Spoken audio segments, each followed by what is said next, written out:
जी, बच्चे मैं कह रहा था कि ग्रेव्स डिजीज़ के ऊपर जाने से पहले मैं आप लोगों को छोटी-सी एक और चीज़ बता दूँ, वो आप लोगों को एग्ज़ाम के पॉइंट ऑफ व्यू से हेल्प करेगी और एमसीक्यू भी इसके ऊपर आ सकता है, इवन एससीक्यू भी आ सकता है, छोटा-सा लेकिन, ठीक है? बहुत डिटेल में करने की ज़रूरत नहीं है लेकिन आप लोगों को कुछ ना कुछ लाज़मी पता होना चाहिए। सबसे पहली बात ये बच्चे कि जो थायरोटॉक्सिकोसिस का था आप लोगों ने अक्सर नाम सुना होगा थायरॉइड स्टॉर्म, ठीक है? थायरॉइड स्टॉर्म बच्चे बेसिकली क्या होता है, इसको हम लोग कहते हैं कि थायरोटॉक्सिकोसिस का क्राइसिस है, ठीक है? एक लाइफ थ्रेटनिंग कंडीशन होती है, जिसके अंदर आपके जो सबसे important sign and symptoms manifest होते हैं, इसके अंदर फीवर आ जाता है, एक सेकंड बच्चे जी, इसके अंदर फीवर आ जाता है, इसके अलावा एजिटेशन आ सकती है, ठीक है? क्लाउडिंग ओवर ऑफ कॉन्शियसनेस आ सकती है। जब भी मैं क्लाउडिंग ओवर ऑफ कॉन्शियसनेस बोलूं तो इसका मतलब है मैं डिलीरियम की बात कर रहा हूँ। टैकीकार्डिया आ सकता है और साथ ही साथ एट्रियल फिब्रिलेशन भी आ सकती है, ठीक है? और जो ओल्डर पेशेंट्स होते हैं उनके अंदर कार्डियक फेलियर भी आ सकता है। ये बच्चे बेसिकली आपने याद रखना है कि थायराइड स्टॉर्म होता क्या है। अगर एक बंदा थायरोटॉक्सिकोसिस का शिकार है, उसके अंदर T3 T4 के लेवल ज्यादा हैं और ऑर्गेनिक मैनिफेस्टेशन भी है, लेकिन उसको कोई एग्रेवेटिंग फैक्टर मिल जाता है। कौन सा एग्रेवेटिंग फैक्टर? जैसे मैं आप लोग को कह दूं उसको कोई इंटरकरंट इन्फेक्शन हो गया, ठीक है? उसको किसी किस्म का कोई सिवियर किस्म का इन्फेक्शन हो गया है, या फिर आप लोग ये कह लें कि उसने अपनी जो रूटीन की उसकी मेडिकेशन थी उसका ध्यान नहीं रखा, तो ऐसी कंडीशन में थायरोटॉक्सिकोसिस प्लस इन्फेक्शन की प्रेजेंस में थायराइड स्टॉर्म या थायराइड का क्राइसिस जो होता है वो पैदा होता है, ठीक है? जिसके अंदर ये जो 5 साइलेंट सिम्टम्स बताए हैं कैरेक्टरिस्टिक होते हैं। अब आप लोगों को जो इंपॉर्टेंट बात बतानी है वो ये है कि थायरोटॉक्सिक क्राइसिस को आइडेंटिफाई करने के लिए एक स्कोरिंग सिस्टम यूज होता है वर्ल्ड वाइड, जिसको हम लोग कहते हैं बुर्श वटॉफ्स्कीज सिस्टम, ठीक है? बुर्श वटॉफ्स्कीज, प्लीज इसका नाम आप लोग याद कर लीजिए, या आप लोग को एससीक्यू आ सकता है कि थायरोटॉक्सिकोसिस के क्राइसिस को कैसे असेस करते हैं। आप उसके कंपोनेंट्स लिखें तो आपको कम से कम कंपोनेंट्स तो आने चाहिए ना। तो ये देखिए कि इसके अंदर कौन कौन से कंपोनेंट्स होते हैं। नंबर वन, इसके अंदर हम लोग देखते हैं पेशेंट का टेम्परेचर कितना है, और वो हम लोग देखते हैं डिग्री सेल्सियस में। जब भी आपने कंपोनेंट्स लिखने हैं उनके रिस्पेक्टिव यूनिट्स को लाजमी मेंशन करना है। नंबर टू पे सीएनएस की इन्वॉल्वमेंट हम लोग देखते हैं कि माइल्ड है, मॉडरेट है या सिवियर है। नंबर थ्री के ऊपर हम लोग देखते हैं गैस्ट्रोइंटेस्टाइनल सिस्टम की इन्वॉल्वमेंट, नोजिया वॉमिटिंग डायरिया तो नहीं है, ठीक है? अच्छा, उसके बाद हम लोग देखते हैं बच्चे सीवीएस की इन्वॉल्वमेंट, और सीवीएस की इन्वॉल्वमेंट को देखने के लिए स्पेसिफिकली पल्स रेट को देखा जाता है, ठीक है? उसके बाद बच्चे एट्रियल फिब्रिलेशन की प्रेजेंस या एब्सेंस को देखा जाता है, साथ ही साथ कंजस्टिव हार्ट फेलियर को देखा जाता है। और कंजस्टिव हार्ट फेलियर को असेस करने के लिए आप लोग हमेशा हमेशा हमेशा लंग्स को ऑस्कल्टेट करते हैं, क्योंकि जब भी किसी बंदे को कंजस्टिव हार्ट फेलियर होता है तो उसकी कंजेशन लंग्स में मैनिफेस्ट होती है in the form of crepitation. तो आप लोग क्रेप्स देखेंगे कि क्रेप्स की इन्वॉल्वमेंट कितनी है, आधे आधे लंग्स तक है या डिफ्यूज पूरे लंग्स की इन्वॉल्वमेंट है। और सेवंथ नंबर पे बच्चे आप लोग ये देखेंगे कि किस किस्म के प्रेसिपिटेंट ने उसका थायरोटॉक्सिकोसिस का स्टॉर्म कॉज करवाया है। क्या वो कोई इंफेक्शन था, मेडिकेशन थी, कौन सी वजह थी? तो बुर्श वर्टॉफ्स्की स्कोरिंग सिस्टम जो है वो थायरोटॉक्सिकोसिस के स्टॉर्म की असेसमेंट को बेसिकली क्राइटेरिया उसको डिफाइन करने के लिए, ठीक है? ये आप लोगों ने याद रखना है। छोटी सी चीज यहाँ पे और ऐड करता चलूं, फॉर एग्जांपल आप लोग को कैलकुलेट ना भी करना आता हो कोई बात नहीं, लेकिन कुछ चीजें ऐसी होती हैं जो कि हम लोग क्रैम कर लेते हैं। तो ये देखें कि अगर ये स्कोर 45 से ज्यादा होता है या उसको इक्वल करता है तो इसका मतलब ये कट ऑफ पॉइंट है इस बात के लिए कि उस बंदे को थायरोटॉक्सिकोसिस का क्राइसिस हो चुका है, ठीक है? यानी कि वो उसे सफर कर रहा है। अगर 25 से 44 के बीच में स्कोर है तो इम्पेंडिंग है, उसको आ सकता है, आने वाला है बिल्कुल, ठीक है? और अगर 25 से कम है तो फिर वो अनलाइकली है। ये मैंने आप लोगों को बता दिया। और बच्चे मैंने आप लोगों को ऑलरेडी ये क्लियर कर दिया है कि थायरोटॉक्सिकोसिस का ट्रीटमेंट आप लोगों से कोई भी नहीं पूछने वाला। आप लोगों ने थायरोटॉक्सिकोसिस की कॉज को आइडेंटिफाई करना और बताना है कि वो कॉज जो है वो बेसिकली क्या है, फिर आपने उसका ट्रीटमेंट बताना है, ठीक है? अब बच्चे हम लोग जाते हैं ग्रेव्स डिजीज की डिस्कशन के ऊपर।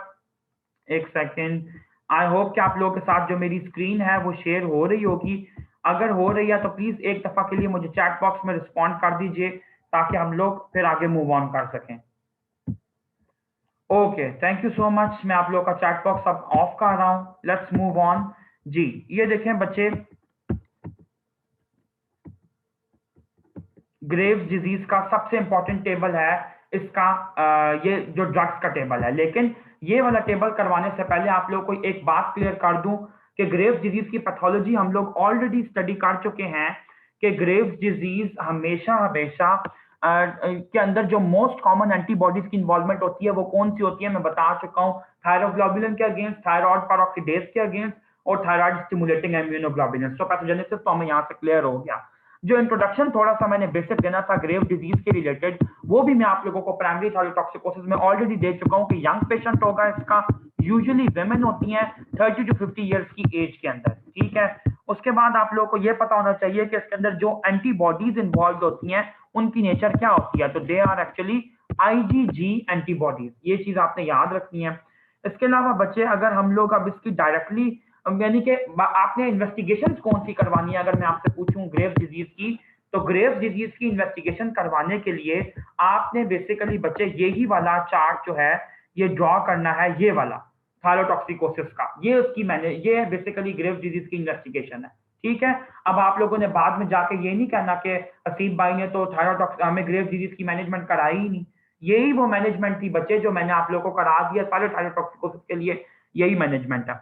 स्पेसिफिकली बच्चे अगर हम लोग यहाँ पे ट्रीटमेंट रेजिमेंट की बात करें, बड़ा खूबसूरत ये कंपैरिजन दिया हुआ है, इतना खूबसूरत टेबल और कहीं भी नहीं है, साथ ही एडवर्स इफेक्ट्स भी मेंशन्ड है और सर्जरी के अंदर भी और यहाँ पे भी आता है। अच्छा एक चीज बच्चे आप सब लोगों को यहाँ पे आज मैं क्लियर कर दूं कि मेरी इंटेंशन है आप लोगों को सर्जरी करवाने की। जीआईटी के लेक्चर जो है बच्चे वो डिले का शिकार हुए हैं, लेकिन मैं अपनी इंटेंशन से पीछे नहीं हटा।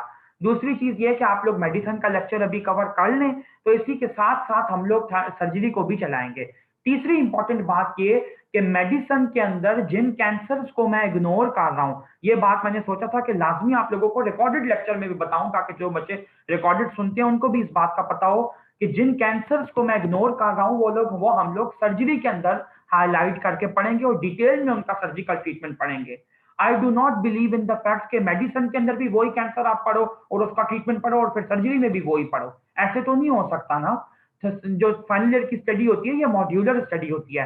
जैसे अब मेरा पूरा इरादा है कि इन्फ्लेमेटरी बाउल डिजीज की जितनी भी सिम्टोमेटोलॉजी है अच्छे तरीके से और मेडिसिनल ट्रीटमेंट वो मैं आप लोगों को डेविडसन से करवा दूंगा, लेकिन सर्जिकल ट्रीटमेंट हम लोग जब सर्जरी में पढ़ेंगे तो सर्जरी में मैं आप लोगों को साइन एंड सिम्टम्स नहीं कराने वाला, क्योंकि मेडिसिन में आप लोग कर चुके हैं ऑलरेडी, ठीक है। चलो अब इसका बच्चा हम लोग coming to the point, thyrotoxicosis के लिए हम लोग 3 तरह का ट्रीटमेंट प्रपोज करते हैं, एंटी थायराइड ड्रग, सब टोटल थायराइडेक्टमी और रेडियो आयोडीन। मेडिसिनल सबसे पहले बच्चे जब भी आपने हेडिंग देनी है तो आपने कहना है कि हम सिम्टोमेटिक ट्रीटमेंट देंगे, ठीक है। सिम्टोमेटिक ट्रीटमेंट का या सपोर्टिव ट्रीटमेंट का मेंशन आप लोगों ने लाजमी लाजमी करना होता है अपनी मैनेजमेंट गाइडलाइंस के अंदर, ठीक है। अच्छा अब आपको पूछा जाए, फॉर एग्जांपल मैं आपको पूछूं कि सपोर्टिव ट्रीटमेंट में क्या लिखोगे, तो अगर एक बंदा थायरोटॉक्सिकोसिस के स्टॉर्म के साथ आया है, अगर उसको एट्रियल फिब्रिलेशन है तो पहले आप एट्रियल फिब्रिलेशन को मैनेज करेंगे, उसके बाद उसके थायरोटॉक्सिकोसिस को मैनेज करेंगे।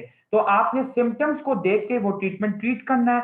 ओपीडी में आया है तो फिर आपने डायरेक्टली ये इन ऑप्शंस के ऊपर गौर करना है, ठीक है। और अगर इमरजेंसी में आया तो सिम्टम्स पे पहले फोकस करना है, बाद में इन चीजों पे फोकस करना है। अब इंडिकेशन क्या होती है एंटी थायराइड ड्रग्स की, आप ये देखें, अगर किसी बंदे को फर्स्ट एपिसोड हो जाए 40 ईयर से कम की एज में, तो हम लोग सस्पेक्ट कर रहे होते हैं प्राइमरी थायरोटॉक्सिकोसिस, तो उसके अंदर आप लोगों ने एंटी थायराइड ड्रग उसको लगा देनी है।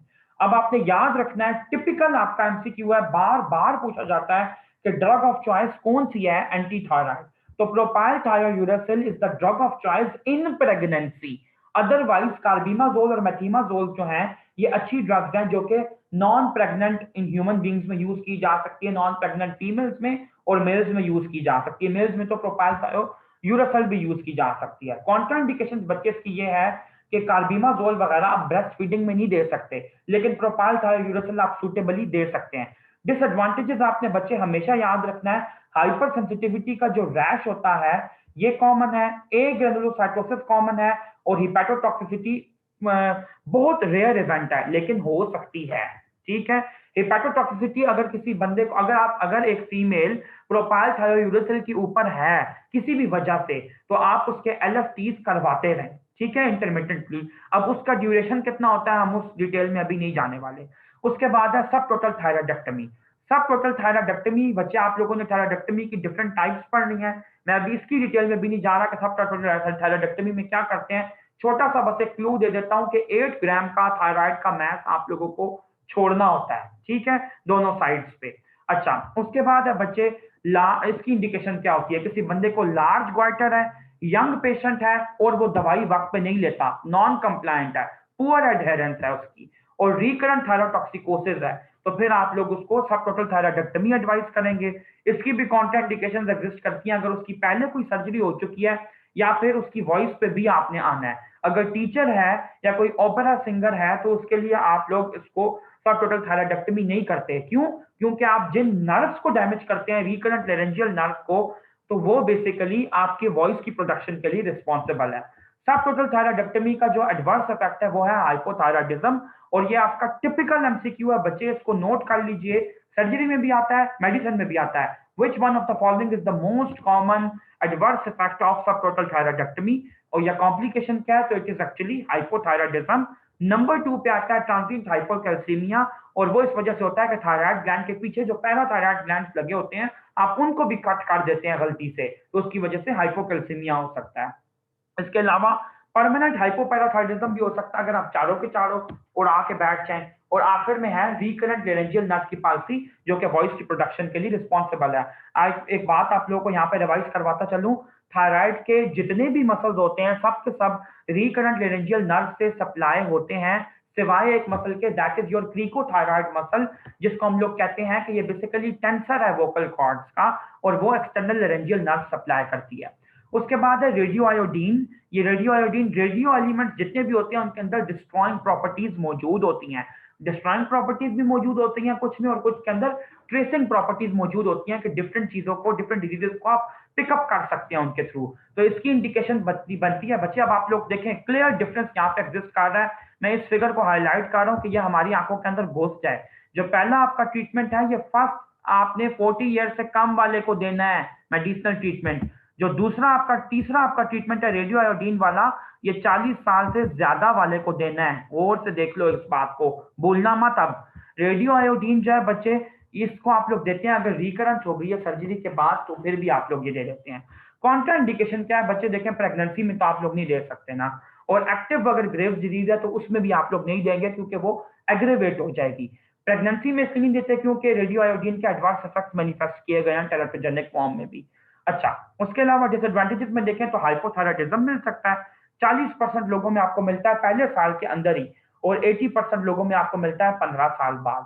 अच्छा, और most likely treatment to result in exacerbation of ophthalmopathy, ये आपका टिपिकल एमसीक्यू है सर्जरी का और मेडिसिन का, कि एंटी थायराइड जो ट्रीटमेंट होता है उसमें से कौन सा ऐसा ट्रीटमेंट है जो कि ऑप्थेल्मोपैथी को एग्रेवेट करता है, तो that is actually radio iodine. जब आप रेडियो आयोडीन का ट्रीटमेंट दे रहे होते हैं तो आपको इस बात का ध्यान लाजमी रखना है कि कहीं उस बंदे की आंखों के अंदर और बुरी मैनिफेस्टेशंस तो नहीं आ रही, वो एग्रेवेट तो नहीं कर रहा। ठीक हो गया? ये था बच्चे आपका ग्रेव डिजीज का डिटेल के अंदर जो मैंने आप लोगों को टेबल का कंपैरिजन कराया है। इंपॉर्टेंट बातें भी मैंने आप लोगों को बता दी और ये मोर देन एनफ है। अगर आप लोग एक दफा यूज करना चाहते हैं, पढ़ना चाहते हैं सॉरी ट्रीटमेंट को, तो वो आप लोग की मर्जी है, पढ़ लीजिए। मैं यहाँ पे कुछ आप लोगों को इंपॉर्टेंट बातें और यहाँ पे बता देता हूँ कि जो कार्बिमाजोल होती है, इसकी जो यूजुअल डोजेस प्रेस्क्राइब की जाती हैं वो हाइपरथायराइड बंदे के लिए तकरीबन होती हैं 40 टू 60 मिलीग्राम डेली, और प्रोपाइल थायोयूरेसिल की जो यूजुअल डोजेस होती हैं देखें वो इससे 10 टाइम्स ज्यादा है, 400 टू 600 मिलीग्राम पर डे के हिसाब से दी जाती है। उसके बाद बच्चे आपको यह पता होना चाहिए कि इन कंडीशन, इन सिम्टम्स में जो इंप्रूवमेंट होती है वो 10 टू 14 डेज के अंदर आती है। बच्चे, ड्रग का इफेक्ट कितने दिनों में आता है, ये आपके लिए बहुत इंपॉर्टेंट क्वेश्चन है। जैसे इस दफा हमें एक्सीपीएस पार्ट 1 में ये क्वेश्चन आया था कि जो ट्राइसाइक्लिक एंटी डिप्रेसेंट्स होती हैं, इनका मूड एलिवेटिंग इफेक्ट कब आता है, ये मूड को कब बेहतर करती हैं। तो याद रखिएगा, ट्राइसाइक्लिक एंटी डिप्रेसेंट्स जो होती हैं वो 3 टू 4 वीक्स में अपना असर शो करती हैं, उससे पहले बंदे की हालत वैसी की वैसी ही रहेगी। ये आपने पेशेंट को बताना होता है। जो डॉक्टर पेशेंट को ये नहीं बताएगा कि इन दवाइयों का असर कब आएगा, वो डॉक्टर क्रिमिनल एक्ट करता है, क्योंकि पेशेंट धक्के खाता फिरता है यहाँ पे वहां पे कि मैं इस डॉक्टर की दवाई से, और आप बेसिकली अपनी क्लिनिकल प्रैक्टिस खराब कर रहे होते हैं जब आप पेशेंट को ये नहीं बताते कि इस ड्रग का इफेक्ट कब आएगा। वो समझता है डॉक्टर निकम्मा, इसने जो मुझे दवाई लिख के दी है वो तो असर ही नहीं कर रही, जबकि आप उसको ये बताना भूल गए कि इस दवाई का असर ही 3-4 हफ्ते में आता है। ठीक है, तो ट्राइसाइक्लिक एंटी डिप्रेसेंट्स का जो मूड एलिवेटिंग इफेक्ट होता है वो 3 to 4 वीक्स में आता है, और जो इसका एनाल्जेसिक इफेक्ट होता है, ये बात आपने याद रखनी है, वो 1 वीक में मैनिफेस्ट हो जाता है। हमें जो एमसीक्यू आया था वो आया था ट्राइसाइक्लिक एंटी डिप्रेसेंट का एनाल्जेसिया कब होता है। सब लोग ये करके आते हैं it's wrong, it is actually 1 week. ये चीजें बच्चे आप लोगों ने चेक करनी है, इसको पढ़ना है गौर से, और इनका ड्यूरेशन आपने पेशेंट को साथ साथ बताना है। और बच्चे यूजुअली हाइपरथायराइड पेशेंट को हम लोग ये 6 to 8 वीक्स के लिए प्रेस्क्राइब करते हैं, उसके बाद अक्सर औकात पेशेंट के जो साइन एंड सिम्टम्स होते हैं वो कम हो जाते हैं। अच्छा, उसके बाद बच्चे, ये क्वेश्चन बहुत कॉमनली आता है कि एंटी थायराइड ड्रग्स का मोस्ट कॉमन एडवर्स इफेक्ट क्या है, तो आपने कहना है रैश जो बनता है स्किन के ऊपर वो मोस्ट कॉमन है। ठीक है। अच्छा, एक और बात यहाँ पे डिस्कस करता चलूं कि थायराइड की सर्जरी जिन लोगों की भी होती है, तो थायराइड की सर्जरी से 10 दिन पहले 10 डेज बिफोर उन लोगों को आप लोग देते हैं पोटाशियम आयोडाइड। पोटाशियम आयोडाइड आप लोगों ने देना होता है 60 मिलीग्राम 3 टाइम्स अ डे। और जब आप इतनी ज्यादा अमाउंट के अंदर पोटाशियम आयोडाइड देते हैं, तो इसकी वजह से क्या होता है, थायराइड ग्लैंड जो कि बहुत ज्यादा बड़ी शेप में होता है वो श्रिंक होके छोटा हो जाता है, श्रंकन हो जाता है। नंबर 2, उसकी जो वास्कुलरिटी होती है वो कम हो जाती है। आप लोगों ने डॉक्टर नजीब के लेक्चर भी सुने होंगे, उन्होंने भी ये बताया है। इस इफेक्ट को हम लोग कहते हैं वुल्फ चाइकॉफ इफेक्ट। ठीक है। और इसके ऑपोजिट जो इफेक्ट होता है उसको हम लोग कहते हैं जॉर्ज बेस्टो फिनोमेना। वो भी हम लोग स्टडी नहीं करने वाले, वो आप लोगों को मैं आगे बताऊंगा। उसके बाद आप लोगों को एक और बात यहाँ पे ऐड करता चलूं कि रेडियो आयोडीन आपने जब भी देना है तो वो तकरीबन आपने किस डोज में देना है ये आपको याद होनी चाहिए, तकरीबन 400 to 600। और इसका यूनिट का मुझे बिल्कुल भी नहीं याद कि इसकी यूनिट से क्या बनता है। अगर आप में से किसी बच्चे को पता हो तो वो मुझे खुद ही बता दे। ठीक हो गया। इसी के साथ बच्चे हम लोगों ने ग्रेव डिजीज का जो ये वाला ट्रीटमेंट है ये कवर कर लिया है। अब हम लोग देखते हैं कि नेक्स्ट टेबल हमारे लिए कौन सा वेट कर रहा है। ये टेबल मैंने आप लोगों के लिए खास तौर पे निकाला, आप लोगों को गायनी में भी काम आएगा कि थायराइड डिजीज जो होती है प्रेगनेंसी में क्या करती है।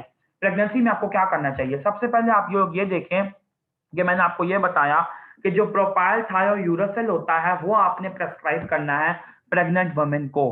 ठीक हो गया। दूसरी चीज बच्चे, ये हाइपोथायराइडिज्म के केस में देखें, लीवोथायरोक्सिन की रिप्लेसमेंट थेरेपी आपने देनी होती है फीमेल को, और 30 to 50% की डोज इंक्रीज करनी होती है, क्योंकि थायराइड हार्मोन एम्ब्रियोजेनेसिस के अंदर और फीटस की फॉर्मेशन के अंदर भी बहुत इंपॉर्टेंट रोल प्ले करता है। तीसरी चीज आपको एमसीक्यू यहाँ पे जो हाईलाइट करता चलूं वो ये देख लीजिए कि जेस्टेशनल थायरोटॉक्सिकोसिस जो होता है, जो कि सिर्फ प्रेगनेंसी के साथ रिलेटेड होता है, वो आपका बेसिकली मल्टीपल प्रेगनेंसीज के साथ रिलेटेड होता है। और ये चीज बहुत इंपॉर्टेंट है, ये जो लफ्ज मैं यहाँ पे अंडरलाइन कर रहा हूँ इसको देखें जहाँ पे मेरा कर्सर है, हाइपर एमिसिस ग्रेविडेरम। हाइपर एमिसिस ग्रेविडेरम एक ऐसी कंडीशन होती है जिसको हम लोग कहते हैं vomiting syndrome of pregnancy. Female को इतनी ज्यादा वॉमिट आती है, इतनी ज्यादा वॉमिट आती है कि वो टोटली इलेक्ट्रोलाइट डेफिशिएंट हो जाती है। ठीक है।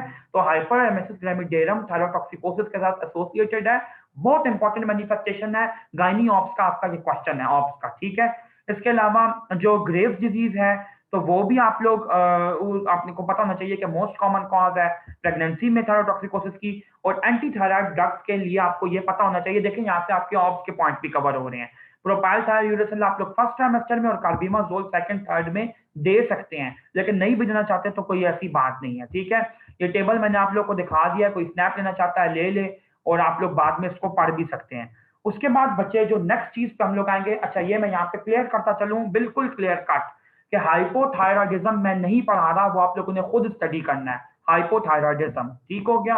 उसके बाद बच्चे आप लोग आए पैराथायराइड ग्लैंड के ऊपर। पैराथायराइड ग्लैंड के अंदर आप लोगों को मेजर मेजर पैथोलॉजीज में यहाँ पे क्लियर कर रहा हूँ कि हार्मोन की एक्सेस कब होती है और हार्मोन के जो डिजीज है वो कब कब कॉमन है। सबसे पहले बात आपको ये पता होना चाहिए कि डिजीजेस होती कौन कौन सी हैं।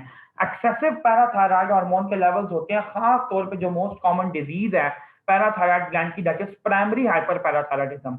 बच्चे जब भी हम लोग किसी चीज की प्राइमरी फॉर्म की बात करते हैं तो उसका मतलब होता है उस ऑर्गन के अंदर कोई खराबी है। सेकेंडरी डिजीज की अगर हम बात करेंगे तो उसका मतलब है कोई और ऑर्गन इफेक्टेड है जिसकी वजह से वो ऑर्गन इफेक्ट हो रहा है, क्योंकि आपको पता है डिफरेंट सिस्टम्स का, डिफरेंट ऑर्गन्स का आपस में हार्मोनल जो कनेक्शन होता है वो एग्जिस्ट करता है। तो प्राइमरी हाइपर पैराथायराइडिज्म की मोस्ट कॉमन कॉज जो है वो प्राइमरी मतलब पैराथायराइड ग्लैंड की इन्वॉल्वमेंट है, और सेकेंडरी की जो है बच्चे वो बेसिकली क्रॉनिक किडनी डिजीज है। ये वाली बात आप लोगों ने याद रखनी है, ये चीजें आप लोगों को काम भी आएंगी, ठीक है। उसके बाद बच्चे आप लोग ये देखें कि जो हार्मोन डेफिशिएंसी की डिजीजेज हैं वो कौन कौन सी है। मैं सिर्फ यहाँ पे आप लोगों को नाम लेके बता रहा हूँ, उसके बाद में आप लोगों को एक चीज का डिटेल में कंपैरिजन करवाऊंगा जो कि आप लोगों को आगे काम भी आएगी। तो हार्मोन डेफिशिएंसी की डिजीजेस एक दफा देख लीजिए, हाइपोथायराइडिज्म है, और साथ ही साथ आपका पोस्ट सर्जिकल हो सकता है, जैसे आपने थायराइडेक्टमी की तो आपने साथ ही साथ रिमूव कर दिया पैराथायराइड ग्लैंड, ठीक हो गया। अच्छा, और हार्मोन इनसेंसिटिविटी, तो ये बेसिकली इसको आप लोग नहीं भी करना चाहते तो दैट्स गोइंग टू वर्क, कोई ऐसी बात नहीं है। लेकिन पैराथायराइड का जो कार्सिनोमा होता है वो लीस्ट कॉमन कॉज है। अच्छा, अब बच्चे यहाँ पे आप लोग को डिस्कस करता चलूँ, एक बहुत इंपॉर्टेंट टेबल आप लोग को बनवा रहा हूँ ताकि आप लोग डिफ्रेंशिएट कर सकें प्राइमरी हाइपरपैराथायराइडिज्म की डिफरेंट कॉजेस के अंदर। प्लीज इसको नोट कीजिएगा इस टेबल को, ये इंशाल्लाह ताला आप लोगों को काम आएगा, और मेरे ख्याल से आप लोगों ने फोर्थ ईयर में भी तो किया ही होगा ना। तो प्राइमरी हाइपरपैराथायराइडिज्म को देखो क्या क्या होता है इसके अंदर।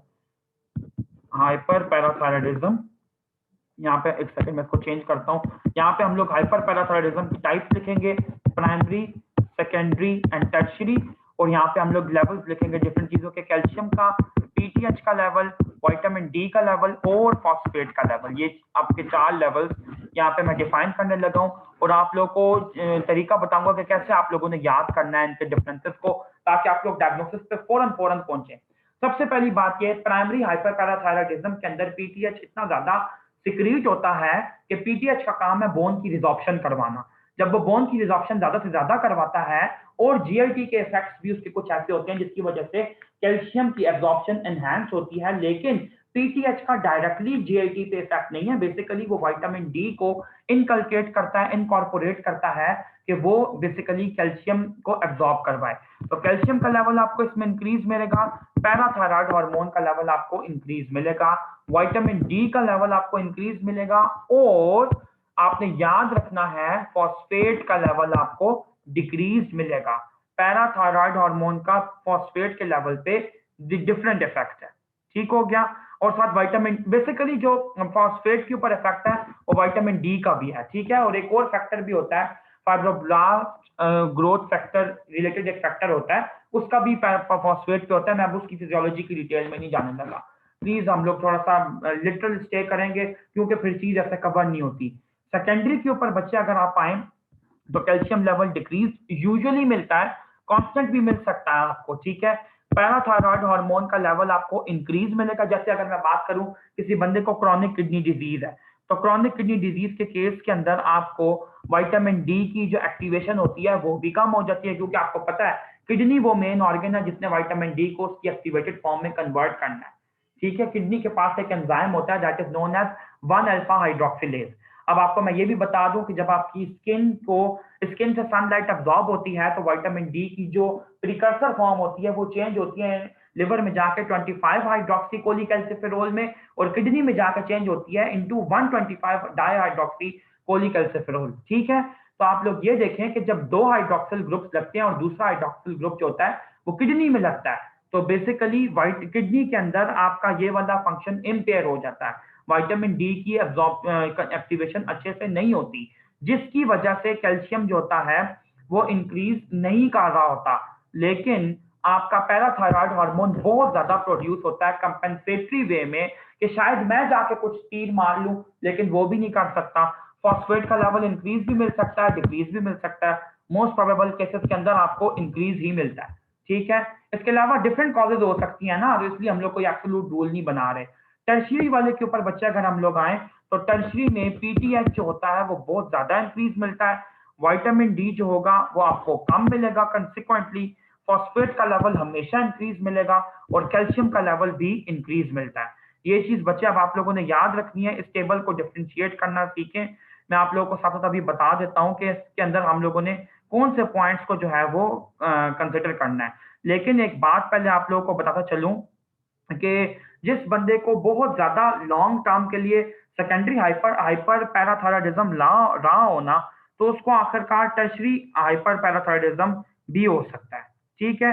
और टर्शरी हाइपरपैराथायरॉयडिज्म के अंदर बच्चे बेसिकली ये होता है कि कोई ना कोई ऑटोनोमिक फोकस डेवलप कर जाता है पैराथायरॉयड ग्लैंड के अंदर, जो कि कॉन्स्टेंटली पीटीएच के लेवल्स को बढ़ाता रहता है, कोई नोड्यूल बन जाता है जो कि सिक्रीट करता रहता है। ठीक है, ये टर्शरी हाइपरपैराथायरॉयडिज्म की कॉज मैंने आपको एक बताई है, और भी हो सकती हैं। चलो अब हम लोग देखते हैं बच्चे, स्टेबल को हम लोगों ने डिफरेंशिएट कैसे करना है डिफरेंट कॉजेस को। सबसे पहले बच्चे, आप लोगों ने जब भी आपको सिनेरियो आता है तो आप लोग एक चीज को यहाँ पे फाइंड आउट कर लें, क्योंकि हाइपर पैराथायरॉयडिज्म है तो तीनों हाइपर पैराथायरॉयडिज्म में पीटीएच का लेवल तो आपको इंक्रीज मिलेगा, तो इसको तो आप कंसिडर नहीं कर सकते ना इन तीन कॉजेस को डिफरेंशिएट करने के लिए, क्योंकि तीनों में ही पीटीएच इंक्रीज है। जो चीज आपको मेरे हिसाब से सबसे पहले देखनी चाहिए, that is actually the level of calcium. और आप लोगों को अगर सीरम वैल्यू दी हुई है कैल्शियम की, अब यहाँ पे मैं वो भी आप लोगों को करेक्ट करता चलूं और बताता चलूं कि जो कैल्शियम के नॉर्मल लेवल्स होते हैं वो कितने होते हैं। यूजुअली बच्चे डिफरेंट बुक्स में डिफरेंट कोटेड है, लेकिन थोड़ी बहुत वेरिएशन आ जाती है, इस वजह से परेशान होने की जरूरत नहीं है। बच्चे 9 से लेके तकरीबन 10.5 मिलीग्राम पर डेसीलीटर तक कहा गया है, ठीक है। इवन कुछ बुक्स के अंदर 8.8 से लेके और 10 तक जो लेवल है 10 मिलीग्राम पर डेसीलीटर तक, ये कहा गया कि ये नॉर्मल रेंजेस होती हैं। 8.8 कह लें या आप लोग कह लें 9 से 10 तक नॉर्मल होता है, ठीक है। ये रेंज अभी नोट कर लीजिए, मैं आप लोगों को दोबारा दोबारा कह रहा हूँ, इन रेंजेस में डिफरेंस हो सकता है। किसी भी बच्चे का मुझे ये मैसेज ना आए, सर मेरी बुक में तो ये लिखा है, फिर मैं क्या करूँ, मुझे नहीं पता क्या करो। अब आप लोग अपनी बुक को फॉलो करो, जो आपकी बुक में लिख वो करो, ठीक है। मुझे इतनी सारी बुक्स हैं, क्या पता कोई बच्चा इरफान पढ़ रहा है, कोई बच्चा कुमार पढ़ रहा है, कोई डेविडसन पढ़ रहा है, कोई कैप्लान पढ़ रहा है, इतनी वेरिएशन आ जाती है यूनिट्स में। इसमें इतना परेशान होने की जरूरत नहीं है। कैल्शियम के केस में, पोटाशियम के केस में इतना परेशान होते हैं अगर थोड़ा सा भी डिफरेंस आए तो। अच्छा, कैल्शियम का लेवल सबसे पहले देखो, अगर कैल्शियम का लेवल ज्यादा है तो हमेशा पीओटी सस्पेक्ट करो, ठीक है। पैराथायराइड हार्मोन के अंदर आप लोग ये देखो, अगर मैं आपको बता रहा हूँ हाइपर पैराथायराइडिज्म है ना, तो पीटीएच लिख रहा हूं मैं। कैल्शियम का लेवल जब भी ज्यादा होगा तो मैं पीओटी सस्पेक्ट करूंगा कि या तो प्राइमरी कॉज है या टर्शरी कॉज है। अगर कैल्शियम का लेवल कम है, फिर मैं कह सकता हूं कि सेकेंडरी मोस्ट प्रोबेबल हो सकता है। नंबर 2 पे जो चीज आपको देखनी चाहिए, that is the level of vitamin D, ठीक है। आप ये देखो कि विटामिन डी का जो लेवल है वो कैल्शियम प्राइमरी के अंदर वो भी ज्यादा है, ठीक है। आप अगर सेकेंडरी की बात करो तो जब कैल्शियम का लेवल कम है तो विटामिन डी का लेवल भी कम है, लेकिन टर्शरी के अंदर ऐसा नहीं है, ठीक है। टर्शरी के अंदर पैराथायराइड हार्मोन इतना ज्यादा प्रोड्यूस हो जाता है कि वो कैल्शियम को एक्टिवेट करवाने के लिए और मतलब उसकी रिजॉर्प्शन करवाने के लिए बोन के ऊपर बहुत ज्यादा एक्ट करता है कंपेयर टू किडनी और जीआईटी, ठीक है। तो बोन की रिजॉर्प्शन हो जाती है, इसलिए विटामिन डी का रोल इतना सिग्निफिकेंट नहीं रहता। तो इससे बच्चे आप लोग डिफरेंशिएट कर सकते हैं अपने सिनेरियोज को। सेकेंडरी मैंने आपको पहले रूल आउट करवा दिया ये कह के कि आप लोग देख लो कि पीटीएच का लेवल क्या है और कैल्शियम का लेवल क्या है और विटामिन डी का क्या है। प्राइमरी और टर्शरी को डिफरेंशिएट करने के लिए आप लोग विटामिन डी का लेवल देख लो, एक में विटामिन डी का लेवल कम है और एक के अंदर विटामिन डी का लेवल ज्यादा है। अब बच्चे आप लोगों को 2-3 क्लिनिकल कंडीशंस बता दूं, फिर हम लोग मूव ऑन करते हैं हाइपोकैल्सीमिया और हाइपरकैल्सीमिया के डिफरेंस के ऊपर। सबसे पहले बच्चे आप लोग ये देख लो कि हाइपरकैल्सीमिया हम लोग यूजुअली इस कंडीशन को कहते हैं जिसके अंदर आपका जो कैल्शियम का लेवल है वो 10.2 से ज्यादा हो जाए, 10.2 मिलीग्राम पर डेसीलीटर से। अब जो मैंने आपको कैल्शियम की नॉर्मल रेंज लिखवाई थी वो लिखवाई थी 8.8 या 9 से लेकर 10 तक, तो फिर मैंने ये क्यों नहीं कहा कि 10 से ऊपर हो जाए लेवल, तो इसलिए मैंने नहीं कहा क्योंकि इतनी रेंज हम लोग फिर भी रख लेते हैं कि चलो 10.1 है तो एक दफा रिपीट इन्वेस्टिगेशन करा लेंगे कुछ दिन बाद, ठीक है। इसको हम लोग हाइपर कैल्सीमिया कहते हैं। नंबर 2, सिवियर हाइपर कैल्सीमिया हम लोग किसे कहते हैं, जब आपके कैल्शियम के लेवल्स 14 मिलीग्राम पर डेसीलीटर से भी ज्यादा हो जाएं। और आप लोगों को ये बताता चलूं कि हाइपर कैल्सीमिक क्राइसिस किसे कहते हैं। आई थिंक ये वाली डिटेल्स आप लोगों की बुक में ना मेंशन हो तो इसको नोट कर लीजिए। कभी भी हाइपर कैल्सीमिया का पेशेंट अगर है और उसको दो तरह की चीजें हो रही हैं, दोनों में से कोई एक चीज भी हो रही है, तो या तो उसको न्यूरोलॉजिक साइंस आ रहे हैं, ठीक है, या उसको कार्डिक एरिथमियाज हो रहे हैं, तो आपने कहना है कि अगर कैल्शियम का लेवल भी ज्यादा है, ठीक है, कैल्शियम का लेवल ज्यादा होना चाहिए, 14 से ज्यादा होना चाहिए, और साथ अगर ये साइन एंड सिम्टम है तो फिर आप उसको सिवियर हाइपरकैल्सीमिया के बजाय हाइपर कैल्सीमिक क्राइसिस लेबल करेंगे। ये वाली जो मैंने आपको बातें बताई हैं, प्लीज आप लोगों ने इन लोगों को हाईलाइट करना है और इसी की बेस पे अपना डायग्नोसिस देना है। अब जब प्रॉफ आए तो गलतियां मत करके आना प्लीज। अच्छा, अब देखो बच्चे, हाइपोकैल्सीमिया और हाइपरकैल्सीमिया का बेसिकली मैं आप लोगों को सिम्टोमेटिक डिफरेंस करवाने लगा हूं कि इनके सिम्टम्स में क्या क्या वेरिएशन आप लोगों को मिल सकती है, और कुछ सिम्टम्स को मैं यहाँ पे एक्सप्लेन भी करूंगा। अगर हम लोग कहते हैं कि आपका जो कैल्शियम का लेवल है वो 8.8 से, कुछ बुक में लिखा है 8.8 और कुछ में लिखा है 8.5, मैं दोबारा इस बात को बोल रहा हूँ, तो लेवल अगर आपका कम हो जाए तो ये हाइपोकैल्सीमिया है, ठीक है। और अगर 10.2 से ज्यादा, सॉरी इससे कम हो जाए ऐसे, और अगर इससे ज्यादा हो जाए 10.2 से मिलीग्राम पर डेसीलीटर से, तो it would be hypercalcaemia. Next बच्चे, अगर आप लोग साइन एंड सिम्टम्स के ऊपर आओ तो हाइपोकैल्सीमिया में टटनी मिलती है आपको, ठीक है। टटनी के अंदर आपको मसल स्पैज्म मिल सकता है, मसल का कॉन्ट्रैक्शन मिल सकता है, मसल की ट्विचिंग मिल सकती है, ठीक है, हाइपोकैल्सीमिया के केस में। दूसरी बात, अगर इसी के कंपैरिजन में, और यानी कि टटनी को मैं यहाँ पे खोल के लिख देता हूँ कि मसल स्पैज्म मिल सकता है, ठीक है, और सीजर्स भी मिल सकते हैं। चलो सीजर तो सीएनएफ की कॉज है ना, उसके बाद में आते हैं। हाइपरकैल्सीमिया में बच्चे अगर आप आओ तो मसल यूजुअली आपको वीकेंड मिलता है, ठीक है, वीकेंड मिलता है। एक चीज यहाँ पे क्लियर करता चलूं, बहुत मजे की बात है, विकिपीडिया पे भी आप लोग ये कॉज पढ़ सकते हैं। आप लोगों ने कभी ये सोचा है कि हाइपोकैल्सीमिया में मसल स्पैज्म प्रोवोक क्यों हो जाता है? बच्चे, हाइपोकैल्सीमिया में मसल स्पैज्म प्रोवोक इस वजह से होता है कि जो आपके नर्व फाइबर्स होते हैं उनके ऊपर होते हैं सोडियम के चैनल, ठीक है। उन सोडियम के चैनल्स के ऊपर बेसिकली आपके कैल्शियम के रिसेप्टर्स मौजूद होते हैं। मैं दोबारा बता दूं, ये चैनल जो है ये एक्चुअली सोडियम का चैनल है, लेकिन इस पे रिसेप्टर कैल्शियम का भी मौजूद है। जब कैल्शियम का लेवल डिक्रीज होता है तो कैल्शियम रिसेप्टर के ऊपर कम लगेगा। जब कैल्शियम सोडियम चैनल के रिसेप्टर पे कम लगता है तो सोडियम का जो इनफ्लक्स होता है नर्व फाइबर में वो इंक्रीज हो जाता है। मैं दोबारा रिपीट कर रहा हूं इस सीक्वेंस ऑफ चेंजेस को, कि जब हाइपोकैल्सीमिया होता है तो सोडियम के चैनल पे जो कैल्शियम का रिसेप्टर होता है वहां पे कैल्शियम जाके बाइंड कम करता है ना, उनके चैनल्स को ये सेंसेशन मिलती है कि आज आपका कैल्शियम अंदर कम आ रहा है। तो इसकी वजह से सोडियम जो होता है वो हाइपर एक्साइटेबिलिटी में जाता है। ये एक प्रोबेबल रीजन बता रहा हूं, और भी एग्जिस्ट कर सकती हैं। तो सोडियम की एक्साइटेबिलिटी बढ़ती है, सोडियम मेम्ब्रेन के अक्रॉस डिफ्यूज करता है, नर्व फाइबर में जाता है, और डीपोलराइजेशन ज्यादा से ज्यादा होती है, तो इसकी वजह से मसल स्पैज्म और टेटनी हो जाती है। ठीक हो गया।